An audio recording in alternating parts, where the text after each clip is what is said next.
Hey guys, it's David Diaz, and I'm here to answer 10 questions for the 2-year anniversary of my EP, Neon Cathedral. Alright, let's get started.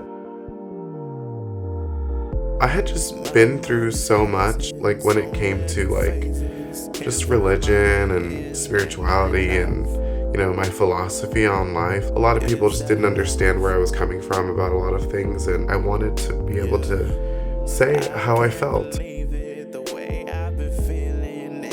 So the name was actually like half my idea, half my friend Armani's. So in the first version of Blasphemer, I have a line in there that has the word cathedral. I remember talking with Armani. I think it was either during the recording for Blasphemer or during the writing for that. But I remember I was telling him, I was like, I know I want the name cathedral. I told him I had this visual of dark streets and dark alleyways and really shady figures and neon lights. And he was like, oh, what about Neon Cathedral? And I was like, oh my gosh, that's it, that's the name. And he basically, it was such a light bulb for me. So I'm so happy he got to help me with the name, because I was totally I had no idea. Sinner was the first song that I wrote for the EP. In total, it probably took about 7 to 8 months, just because Sinner was the first song, and then Blasphemer, which was the last song written for the EP. We did that so late. The EP came out October 22nd, and we wrote Blasphemer October 1st or September 29th or something, a month or right before we were supposed to submit it for release, and we were cutting it close, but we did it. So it took about 7 to 8 months. You know what? Basically from the jump, I was pretty sure that Sinner was gonna be the single, just because it's the most single type one that's on Neon Cathedral. So I was like, this is it. This is the single. Yeah, the hardest song to write, for sure, was Losing Myself, and that's because it was so emotionally draining.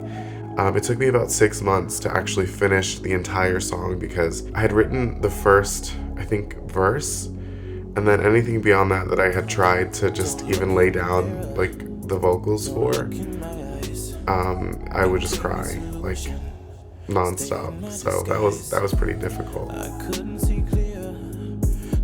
My favorite song would have to be Intro. It's so indicative of who I am, no matter how old I get or how much I change in the future. I just love that song. The song Sinner, the main motif, the part of Sinner is actually a sample of a song from an artist named Nas.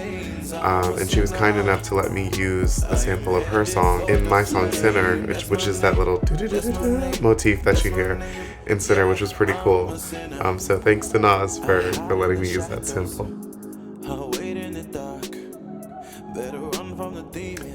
Dark, philosophical, and transparent.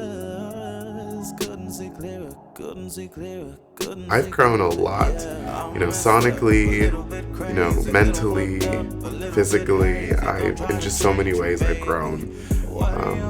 And I don't know, I think I just keep getting better and better, the more that I write, and, the more people that I meet, and the more that I learn about things and music and the world and life and existence. I just think, you should never stop growing, and you can never stop growing. It's the moment you stop growing is the moment you stop breathing.